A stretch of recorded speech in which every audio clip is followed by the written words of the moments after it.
ওমর ইবনে খাত্তাব তার সন্তানকে দিয়ে যে মেয়ে এনেছিলেন, দুধওয়ালির মেয়ে, ওই মেয়ের ঘর থেকে উমর ইবনে আব্দুল আজিজ জন্মগ্রহণ করে। সন্তানরা এসে ঈদের দিন বলে, বাবা আপনি খলিফাতুল মুসলিমিন, আমাদের তো ঈদের দিনে জামা নেই, নতুন জামা। যদি ঈদের দিন নতুন জামার ব্যবস্থা করতেন।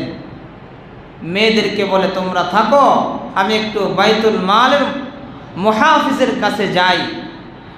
যে কোষাধ্যক্ষ তারে গিয়ে বলে, তুমি যদি আগামী মাসের বেতনটা আমাকে অগ্রিম দিতে, তাহলে আমি আমার মেয়েদের জন্য ঈদের দিনে নতুন পোশাক কিনে দিতে পারতাম।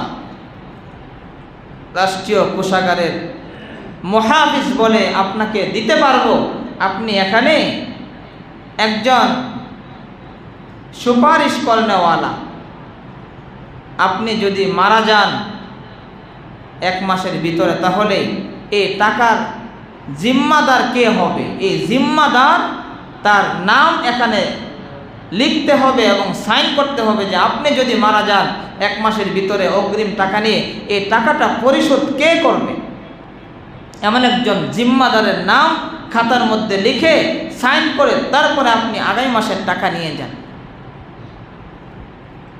ওমর ইবনে আব্দুল আজিজ বাইতুল মালের মুহাফিজকে বুকে জড়িয়ে ধরে চোখের পানি ফেলে ফেললেন যে এমনই মুহাফিজ হওয়া দরকার, বাইতুল মালের কোষাধ্যক্ষ এমনই হওয়া দরকার।